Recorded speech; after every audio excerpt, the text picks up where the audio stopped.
Buenas tardes amigos, soy Nicolás Moraz y en el día de hoy tengo un entrevistado de lujo, al que probablemente ya todos conocen. Me refiero al prestigioso economista Diego Giacomini, director de la consultora Economía y Regiones, autor de varios libros, los dos últimos, Papel Pintado, que se los recomiendo enfáticamente, y próximo a estar ya en librerías, La Revolución de la Libertad, que he tenido el honor de prologar y que también se los recomiendo muchísimo. Diego no es un economista estándar de los que salen en televisión, sino alguien que también introduce elementos filosóficos y morales en todos sus análisis económicos que lo enriquecen y le dan una perspectiva única. Hoy vamos a repasar con Diego. Primero vamos a tomar magnitud del desastre, de la catástrofe que ha sido este último año y medio, y vamos a tomar magnitud, vamos a tomar real dimensión de lo que ha significado esto para las empresas, para los trabajadores, para los ahorristas, para los jubilados, en fin, para todas las personas que producen dentro de la sociedad. Luego vamos a ahondar sobre las nuevas medidas que implementó el gobierno nacional en connivencia y complicidad con los gobiernos distritales, o sea, Larreta, los bonaerenses, etcétera.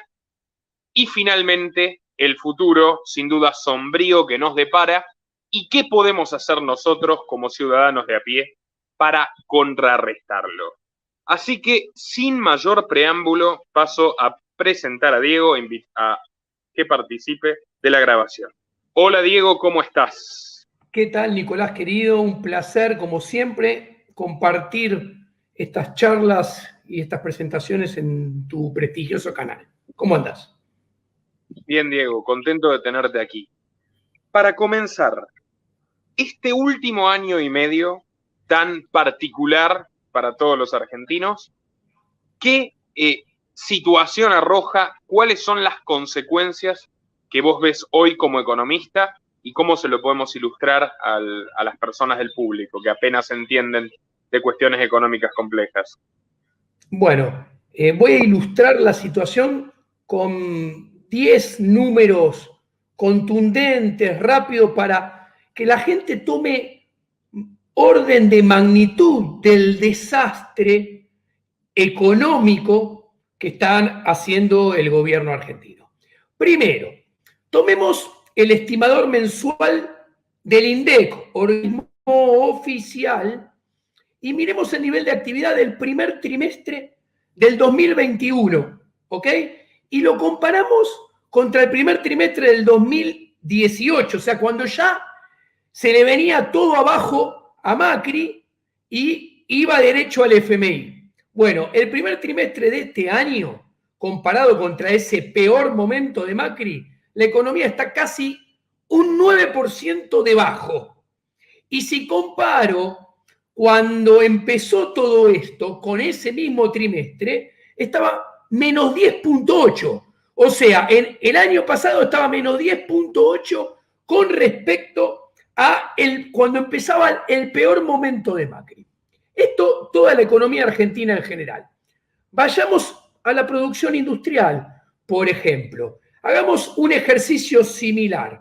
La producción industrial actualmente, en el primer trimestre del 2021, que es el último dato, marzo, cerrado, en promedio está casi un menos 7% con respecto al primer trimestre del 2018, cuando todos sabemos que el plan económico de Macri había impactado muy negativamente en la industria. O sea, estamos comparando contra algo muy malo y está casi 7% por debajo.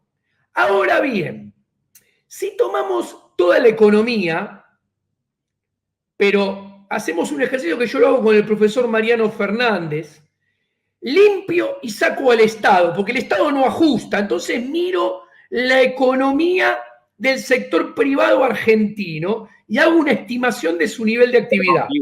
Explícale muy brevemente a la gente por qué sacás al Estado de la ecuación y por qué el Estado no ajusta. Pues básicamente se achica el sector privado y los políticos jamás reducen sus presupuestos.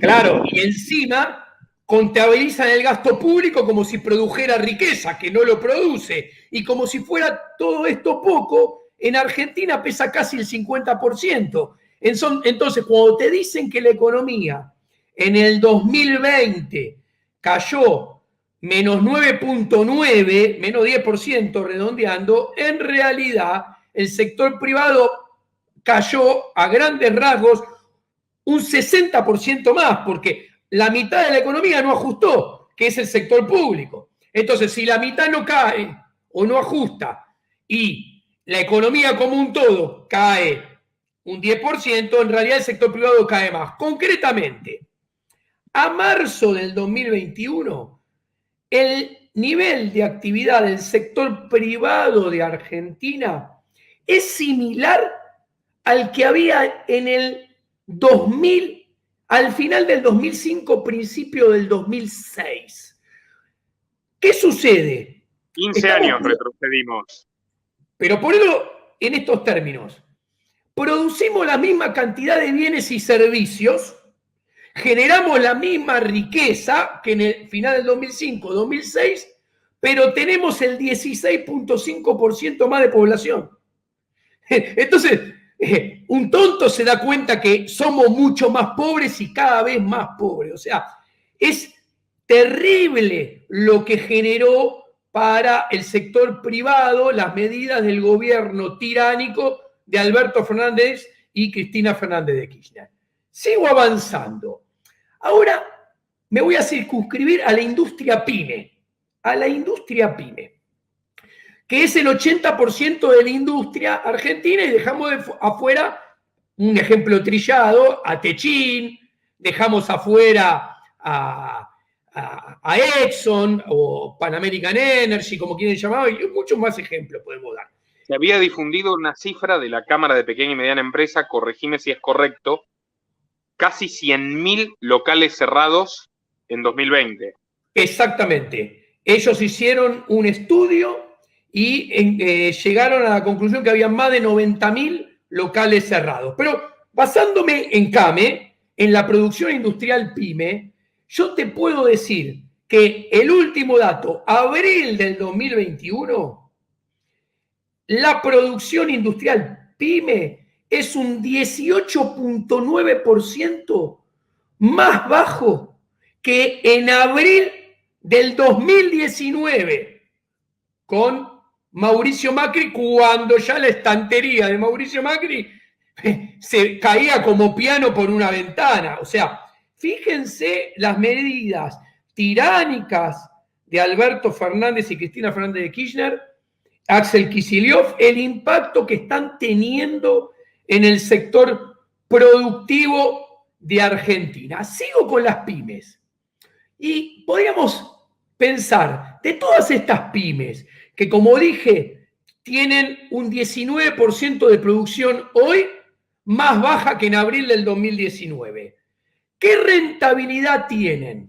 Concretamente, según los datos de CAME, en enero solamente el 46.9% tenía rentabilidad positiva. En febrero, 47.9%. Y en marzo no llegaba tampoco al 50%. ¿Qué estamos diciendo? Esto es una catástrofe. Es una catástrofe total. O sea, de los que quedaron en pie, más de la mitad no tiene beneficios. No tiene rentabilidad positiva según la encuesta de CAME a 300 pymes, creo que son. Esto no lo recuerdo bien, pero menos de la mitad tiene rentabilidad positiva. Y esto es muy importante, porque si no tienen rentabilidad positiva y no la tienen hace mucho, y no cierran, quiere decir que aguantan la situación consumiéndose el stock de capital y el stock de capital de trabajo. Entonces su capacidad de producción con menos stock de capital y menos stock de capital de trabajo tiende a mermar y cada vez sobreviven, mantienen la puerta abierta, esperan un milagro, pero cada vez pueden producir menos. Entonces, están disminuyendo las de por sí paupérrimas tasas de capitalización de Argentina se está pauperizando el país, estructuralmente se está empobreciendo el país de manera acelerada, por lo que vos me describís. Argentina no tiene inversión neta, que es la inversión que acrecienta la capacidad de producción. O sea, yo tengo 10 máquinas para producir bienes y servicios, hay inversión neta si invierto lo mínimo y necesario. No solo para mantener esas 10 máquinas que tengo, sino para comprar la 1/10. Bueno, Argentina no tiene inversión neta desde el 2007. Desde el 2008, cuando asume Cristina Fernández de Kirchner, hasta el 2014-2015, en Argentina la inversión neta fue cero. ¿Qué quiere decir esto? Que solamente se invertía para mantener el stock de capital constante, para que esas 10 máquinas del ejemplo que di se siguieran manteniendo y pudiendo producir. Atenti. Amortización, ¿verdad? Amortización, o sea, desde el 2008 hasta el 2015 se invirtió solamente lo mínimo necesario para amortizar lo que había. A partir del 2015, ni siquiera se amortiza el capital existente. O sea, se destruye capital. Si teníamos 10 máquinas, pasamos a tener 9. Después pasamos a tener 8. Hoy andamos por 7. O sea, la capacidad de producción es cada vez menor. Y si vos producís menos, comerciás menos, vendés menos, es lógico. Te tiro un dato. Índice de ventas minoristas de CAME, abril del 2021, es exactamente menos 26,8% inferior que en abril del 2019. O sea, las ventas minoristas en Argentina, según CAME, cuando comparo el último dato, abril del 21, antes del último cierre tiránico de Alberto Fernández, Cristina Fernández de Kirchner y Kicillof, las ventas minoristas son casi 27%, puntualmente menos 26,8%, más baja que en abril del 2019. ¿Ok? Ahora. Increíblemente, la clase política saqueadora se ufana de que la recaudación no cae como la economía. ¿Esto es cierto, Diego? O sea, ellos siguen recaudando impuestos por encima de lo que produce la gente. Esto te lo voy a dejar para el final y te lo voy a mostrar contundentemente. Pero te tengo un dato de los negocios pymes muy interesante. CAME hizo una encuesta y preguntó si en los últimos 2 años su pyme fue robada a lo largo y a lo largo de todo el país.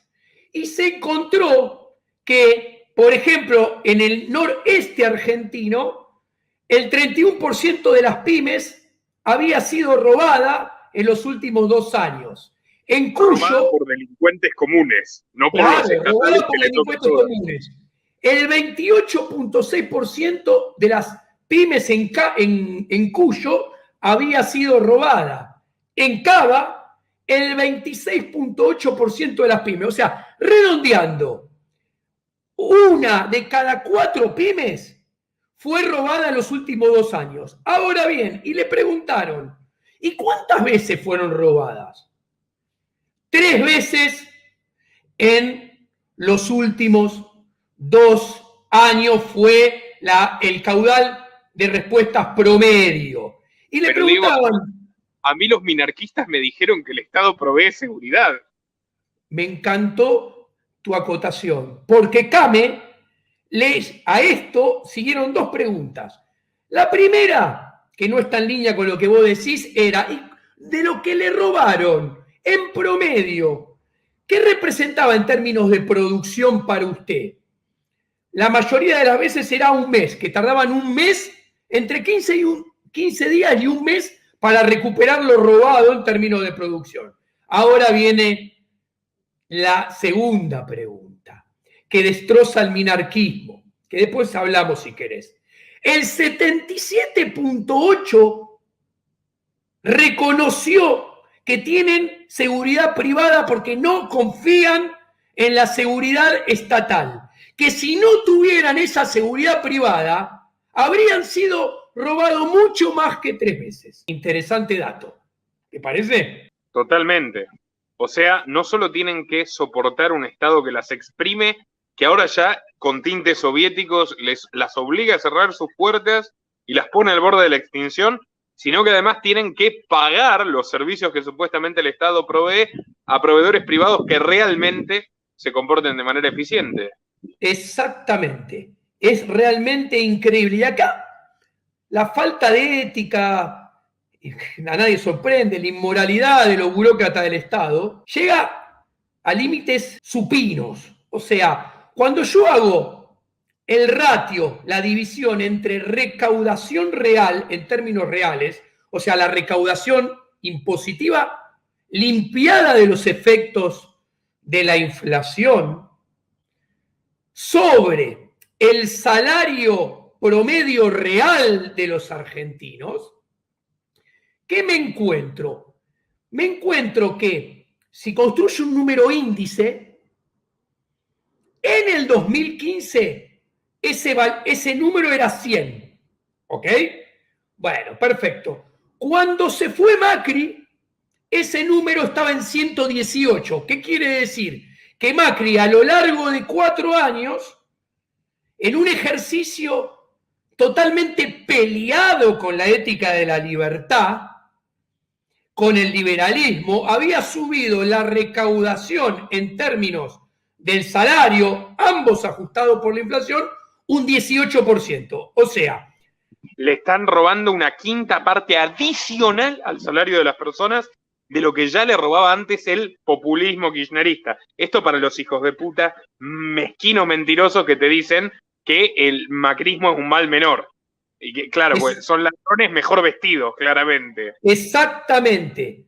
El macrismo en 4 años se ocupó de que la recaudación en términos reales ganara 18 puntos porcentuales por sobre el salario promedio en términos reales. Ahora bien, vayamos redondeando a los primeros 15 meses del gobierno de Alberto Fernández, con la cuarentena de por medio. ¿Ok? Alberto Fernández subió este ratio a 131 en el primer trimestre del 2021. En promedio, 131. O sea, lo subió de 118 a 131 en solamente 15 meses. ¿Qué quiere decir? Que incrementó el saqueo vía recaudación en términos reales contra el salario, exactamente otros 13 puntos adicionales en tan solo 15 meses. O sea, Macri en 4 años lo subió 18 puntos. Alberto Fernández en 15 meses lo subió ya 13 por arriba de los 18 que los había subido Macri. ¿Vos sabés a qué me recuerda esto? ¿Viste, Diego, cuando Rothbard plantea, y este es un planteo muy antiguo que viene ya de Richard Cobden, de Spencer, que el Estado busca naturalmente la guerra para crecer, para tener una justificación para crecer de manera abismal? Entonces, este escenario que vos planteás de un avance dramáticamente alto del Estado sobre la riqueza generada por las personas, sobre los recursos de las personas que producen, es totalmente equiparable al de una guerra, y la retórica y la justificación para que esto ocurra es precisamente la guerra contra el COVID. ¿Estamos de acuerdo en eso? Estamos de acuerdo. Y esto es muy interesante. Después seguimos con los números en términos del minarquismo, ¿no? Del nefasto y fatídico minarquismo. A ver, cualquier política pública se puede definir en términos de seguridad. Por ejemplo, esto del COVID que está viviendo, lo que está aplicando Alberto Fernández y Cristina Fernández de Kirchner, podría ser definido como una política pública en términos de seguridad sanitaria. Entonces, ¿qué quiero decir? Esto que están haciendo no está peleado con el minarquismo, porque el Estado, con la excusa de que esto es seguridad sanitaria, un Estado minarquista podría estar haciendo lo que está haciendo Alberto Fernández, Kicillof y Cristina Fernández de Kirchner. De hecho, te sigo y te doy otros ejemplos para que se entienda el punto. Por ejemplo, los robos, los saqueos se organizan a través de medios de comunicación, teléfonos, WhatsApp, mails, computadoras, redes sociales. Entonces, un Estado minarquista podría exigir el monopolio de todos los medios de comunicación, el control de todos los medios de comunicación, porque controlar los medios de comunicación es necesario para una eficiente política de seguridad, porque eso previene los robos y saqueos. Permitime que te haga una pequeña digresión histórica que te da la razón. Uno de los momentos históricos reivindicados por la mayor parte de los, entre comillas, liberales estatistas, es el origen de los Estados Unidos. Y vos en el origen esclavista de los Estados Unidos, no solo tenés esclavismo, no solo tenés un gobierno que viola la Constitución y que emprende campañas militares extranjeras, el propio Jefferson violando la Constitución de Jefferson, sino que tenés el monopolio por parte del gobierno federal del correo postal. Fue uno de los primeros gobiernos del mundo, sin duda la primera república, que monopoliza estatalmente desde el gobierno central, desde Washington, el servicio del correo, con la coartada de que las comunicaciones eran una cuestión de seguridad nacional. Ante eso, unas décadas más tarde, Lysander Spooner va a fundar, entre tantos actos de rebeldía, la American Letter Company, para competir contra el monopolio federal estatal de correo, y lo van a terminar fundiendo, pese a que él demostró que podía proveer el mismo servicio que el Estado a la mitad de precio y obtener rentabilidad. Lo exterminaron a garrotazos, como bien hace siempre el gobierno. Ahí tenés cómo las comunicaciones, la información es un recurso estratégico para los sátrapas de Estados Unidos de todos los tiempos y para todos los modernos, porque, bueno, por supuesto es lo que te permite una aproximación a dominar la mente y la intimidad de los seres humanos. Obviamente.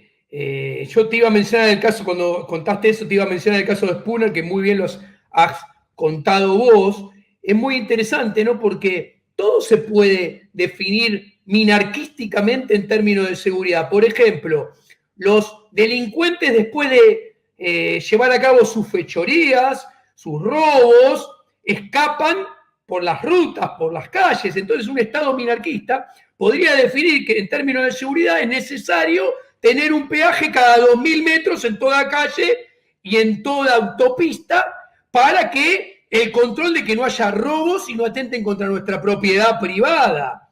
O sea, nada, de hecho el minarquismo no podemos decir que existió precisamente, porque en Estados Unidos el Estado americano prestaba algunas otras cosas, pero el Estado clásico pseudo-minarquista, que pesaba 5% del PBI, por redondear, es lo que nos trajo hasta hoy en día. O sea, de la mano de las constituciones liberales a los Jefferson y a los Alberti, que crearon el monopolio de la seguridad y la justicia en manos del Estado, creando un monstruo condenado a avanzar sobre los derechos naturales y sobre la propiedad privada. Totalmente, porque no solo la Constitución que reivindican tanto probablemente quienes no la han leído, no solo contempla estados de excepcionalidad y de emergencia y superpoderes para el gobierno central en casos extraordinarios, como sin duda te pueden decir que es el COVID, sino que tenés todo un ordenamiento jurídico, el Código Penal, las leyes. O sea, Alberto ha hecho todo esto sin sancionar la ley de superpoderes, porque ya el propio Código Penal de Vélez Sarsfield, todo el cuerpo legislativo que proviene de la generación del 80, le permite avanzar y avasallar dramáticamente la libertad de los ciudadanos. Y habría que agregar además, si se contradijese, que no se contradice, con el ordenamiento legal vigente, al fin y al cabo el Estado puede cambiar las leyes y por eso quiere absorber más competencias todavía. O sea, queda más que claro que la ley no es un instrumento de defensa de las personas, sino un instrumento de sometimiento de las personas y además profundamente hipócrita. Diego, sigamos con esto. Ya hemos hecho un cuadro de la catástrofe, del colapso que ha significado el encierro el año pasado. Ahora volvemos a lo mismo, o sea, sobre llovido mojado. ¿Qué se puede esperar de estas nuevas medidas que ha emprendido el gobierno de Alberto Fernández en sintonía, en complicidad criminal con Larreta, con Morales, con todos los gobernadores supuestamente opositores? Antes de contestarte esa pregunta, porque está relacionado con esto que va a seguir avanzando, te voy a tirar dos números que se relacionan con el avasallamiento de los derechos naturales, de la propiedad privada, que lo vimos con esta prohibición de exportar carne. Porque, a ver, prohibir exportar carne es prohibir, impedir que una determinada persona pueda elegir cómo disfrutar en libertad del proveído de su propia propiedad privada. Porque yo produzco mis bienes, mis servicios, y yo los comercializo con quien quiero. Y si no me lo dejan hacer, ¿sabés qué va a pasar? Voy a desinvertir, no voy a producir más y me voy a ir al demonio. Entonces, ¿por qué digo esto? Porque te traigo dos números que hacen también a la gran mentira de la casta política, que son todos igual de mentirosos. Pero puntualmente, estos que nos encierran, que nos dijeron que nos venían a llevar a llenar la heladera, en realidad nos vinieron a vaciar la panza. Te cuento, el salario mínimo vital y móvil hoy compra 34 kilos de carne. Al final del 2019 compraba 66 kilos de carne. O sea, En 2 años te empobrecieron al doble en términos en un de año carne. y medio te empobrecieron al doble. Antes de que empiece este gobierno, el salario mínimo vital y móvil compraba 66 kilos de carne, hoy compra 34. Esto es viejo, o sea, debe andar por 30 ya. Salario promedio, ¿ok? A final del 2019, el salario promedio de los argentinos compraba 191 kilos de carne. En febrero, marzo, compraba 112 el salario promedio. Ok, ¿por qué digo esto? Porque el avance contra el derecho natural, el avance contra la libertad, las medidas como esta cuarentena en todo ámbito que atenta contra la libertad del individuo, llevan a más y más pobreza y a una velocidad tan grande que estos numeritos que te acabo de decir de la carne, un mes y medio ya están mínimo 15% más abajo. ¿Se entiende? Cuando atentan contra la libertad, como con este COVID, lo único que se puede esperar es un empobrecimiento, pero un empobrecimiento a tasas que indefectiblemente se van a acelerar. ¿Ok? Eso es el gran marco. La pobreza en Argentina. Sí. Cuando vos decís que un sueldo puede comprar la mitad de carne que hace 2 años, significa que una familia que vive al límite le puede dar la mitad de carne a sus hijos, que van a estar el doble de desnutridos. O sea, vos le estás arruinando la vida con consecuencias, digamos, perpetuas a muchísimas personas, a los más vulnerables. O sea, ahí ves otra vez la hipocresía criminal del progresismo y del estatismo. O sea, están generando un daño irreversible en las personas de menos recursos. Acá te quiero decir, mirando para adelante, ¿no? Primero voy a mostrar el vaso medio vacío y después el vaso medio lleno. Los números oficiales de la Universidad Católica Argentina, que mide la pobreza y la indigencia, eran a final del año pasado, o sea, ya son peores porque la inflación se aceleró, pero a final del año pasado la pobreza era 44.2% de las personas, 44% de las personas, y la indigencia el 10%. Ahora bien, que esto solamente lo hace la UCA, cuando vos le sacás todos los planes sociales, ¿ok? Esa pobreza del 44% para la UCA subía 9 puntos y saltaba al 53% hace casi 6 meses atrás. Y la indigencia, esto es terrible, la indigencia casi se multiplicaba por 3, pasando de 10 a 27.9%. ¿Ok? Entonces, esto es lo que ha logrado esta política y esta cuarentena. Ahora bien, mirando el vaso medio lleno, y esto yo creo que vas a estar de acuerdo conmigo, y vos lo dijiste, estos progresistas de izquierda, inclusive los conservadores de derecha, que apoyan a la cuarentena es delictiva desde el segundo uno, a lo largo y a lo ancho y en todas sus formas. Yo creo que si hay alguien que va a mostrar el camino de la resistencia y el camino hacia la libertad, es esta gente, la gente humilde, la gente más necesitada. ¿Por qué?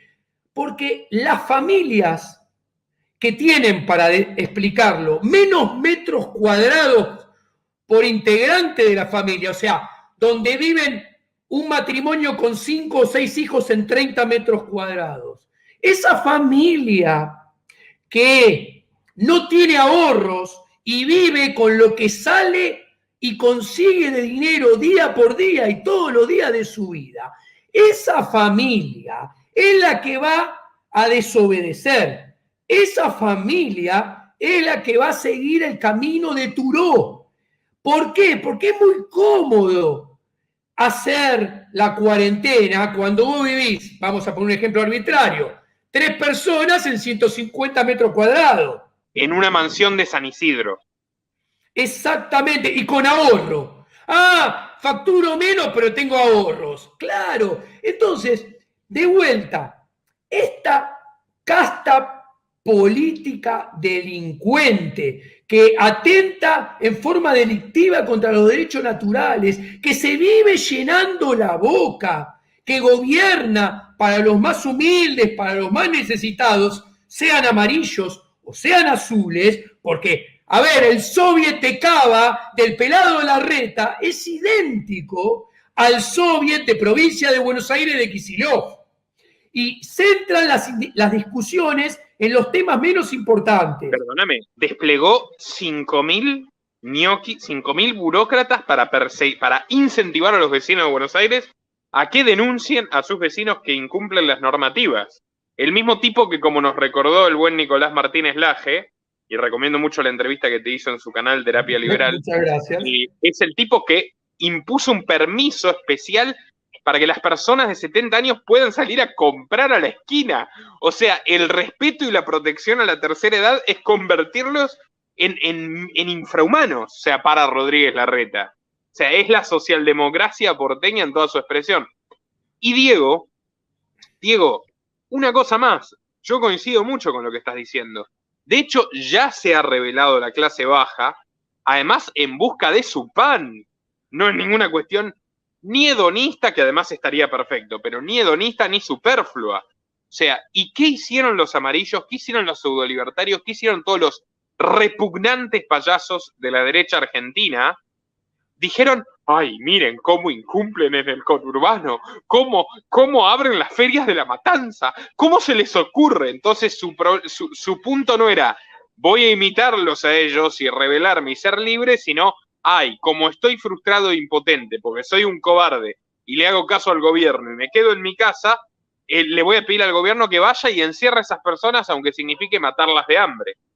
Ahí te das cuenta como la mentalidad supremacista racial, repugnante, payasa, institucionalista y republicana de quienes señalaban a los pobres por ejercer su libertad es la base en la que se sustenta la opresión tiránica del gobierno. Se dicen antikirchneristas, pero son cómplices objetivos del kirchnerismo en esto que nos está sucediendo. ¿Estás de acuerdo, Diego?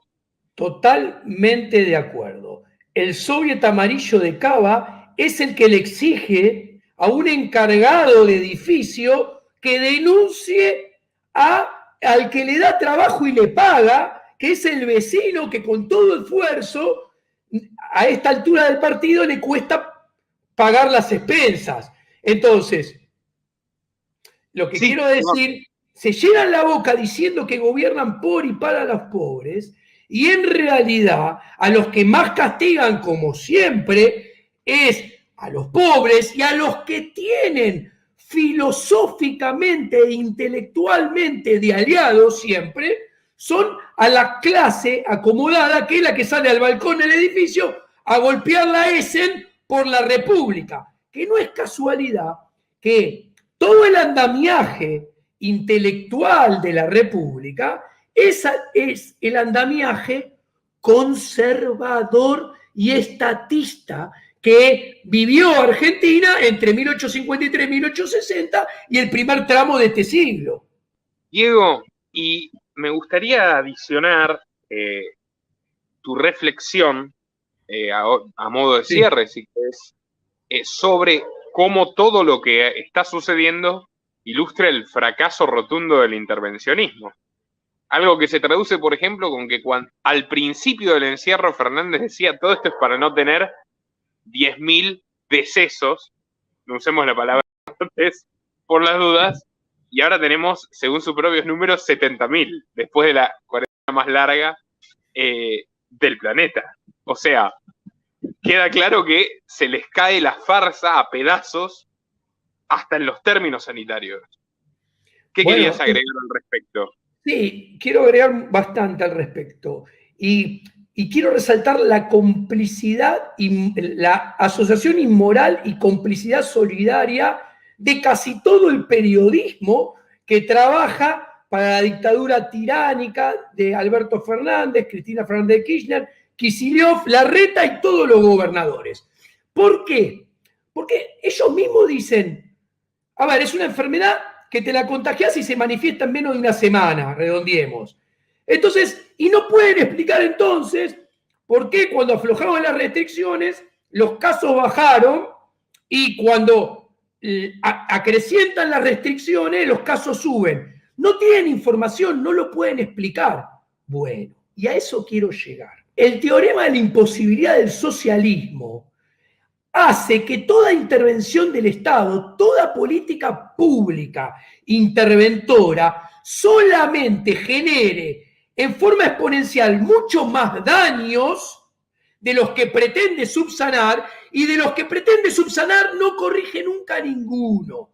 Por eso, acá lo que hay que exigir como habitantes de este mundo, porque lo han puesto debajo de una atmósfera de hierro, parece la estrella de la muerte de Darth Vader, este planeta en la actualidad, lo que hay que exigir es que todas las restricciones en forma completa sean todas levantadas y cada uno de nosotros podamos producir, trabajar, comerciar, interactuar, cooperar con nuestros prójimos en total libertad, porque nosotros los privados tenemos total capacidad, conocimiento e intelecto para asociarnos de manera de llevar esta situación, que nadie la está negando porque existe la enfermedad, de una manera mucho mejor dentro del marco de la libertad y acción humana que con cualquier intervención estatal. Intervención estatal es sinónimo de más avasallamiento del individuo, más pobreza, peor calidad de vida. Y cuanto más lo dejemos avanzar y más se sostenga, va a ser peor. La segunda mitad de este gobierno tiránico, para la mayoría de los individuos, en términos económicos y de prosperidad, va a ser mucho peor que la primera mitad. Sí, 2022-2023 de punta a punta en las tendencias va a ser peor que 2020-2021 en la tendencia. Vamos a ser más pobres el último día de Alberto Fernández que hoy. Quiero agregar una cosa más. Los pseudoliberales utilitaristas suelen poner como ejemplo países como Uruguay. Ahora la calle Pou no solo tiene cerradas hace meses la frontera del país, cosa que ni Argentina actualmente ha vuelto a hacer, sino que cuando fue a protestar el libertario Fernando Ferreira, entre otros, contra este tipo de políticas, los metieron presos, literal, los metieron presos. Te ponen como ejemplo a Singapur, dicen, oh, el país que mejor administró. Ahora, por 7 casos, Singapur decretó un cierre masivo y al que incumple las medidas y teóricamente contagia a otro, lo van a condenar a pena de muerte. El mismo país donde vas preso por mascar chicle, o donde entras al país y tenés o sea, en tu pasaporte te ponen un sellito que dice pena de muerte al traficante de drogas en cualquier escala. Bueno, yo voy a decir, como siempre, poniendo el ejemplo en defensa de la desobediencia civil de Paraguay, en Paraguay el gobierno logró retener a la gente encerrada un mes. Nosotros tuvimos 10, en Paraguay 1. Sí. Paraguay está con frontera con Brasil, que supuestamente está mucho peor, según todas las cifras, que la Argentina, que Paraguay, etcétera, y tiene libre tránsito. O sea, Argentina tiene cerrada la frontera terrestre con Brasil, Paraguay la tiene abierta desde hace muchísimo tiempo. En Paraguay, proporcionalmente, hay mucho menos casos, mucho menos decesos, y vos te fijás que los negocios, en abrumadora mayoría, incluso los informales, los que no pagan ningún impuesto, los que no tienen el más mínimo control estatal o municipal, tienen para lavarse las manos, tienen el alcohol en gel, tienen todo, hasta el más humilde. Entonces, ha resultado la libertad paraguaya, aunque no es plena, pero la libertad paraguaya en gran medida sustentada en la informalidad y en la autoconciencia de los comerciantes, de cuidarse a ellos, a su familia, a su fuente de trabajo, mucho mejor que el control centralizado burocrático de la Argentina, de Uruguay y de Singapur. O sea, yo creo que más ejemplos sobran. Y Diego, bueno, si querés una conclusión, a mí me pasaste un auto, vamos a poner la foto. ya es el colmo de los colmos de los colmos. Sinceramente, o sea, la locura demencial de la gente hipocondríaca que, como decía Maquiavelo, aduéñate del miedo de la gente y serás el amo de sus almas. Ahí está. ¿Querés hacer una reflexión de cierre sobre cómo podemos salir de esto? Sí, yo quiero hacer una reflexión de cierre, si me permitís. A ver, los políticos no tienen poder en sí. El poder que tienen es un poder que nosotros los individuos se lo damos, consentimos que lo tengan, cooperamos con ellos mismos entregándoselos, lo apoyamos que tengan el poder. Entonces, lo que tenemos que hacer es retirárselo, dejar de consentirlo, dejar de cooperar con ellos.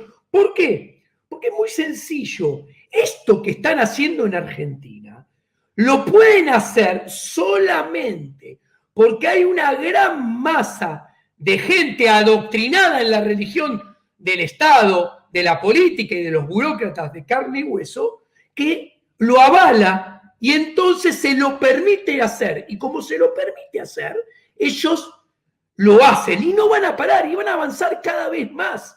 La manera de empezar a contrarrestar esto, y yo acá creo y reitero, mi confianza está puesta en la gente humilde que lo va a hacer inclusive teniendo planes sociales.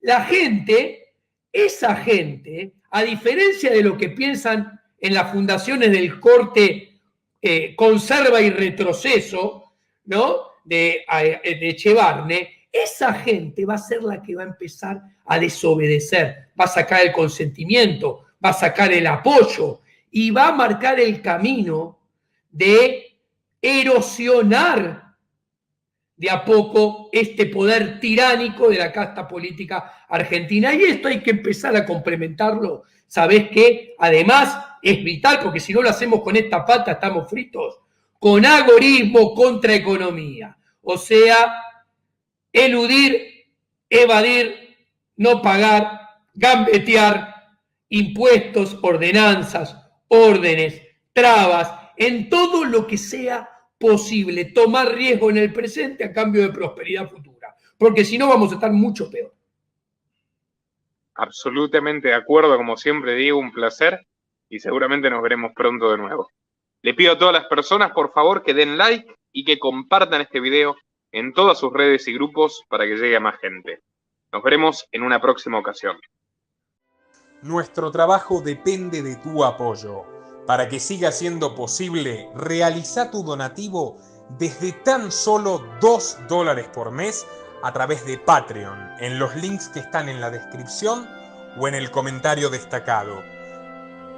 También podés hacerlo a través de la opción Unirte de YouTube, y si estás en Argentina, con el medio de tu preferencia, a través de Mercado Pago.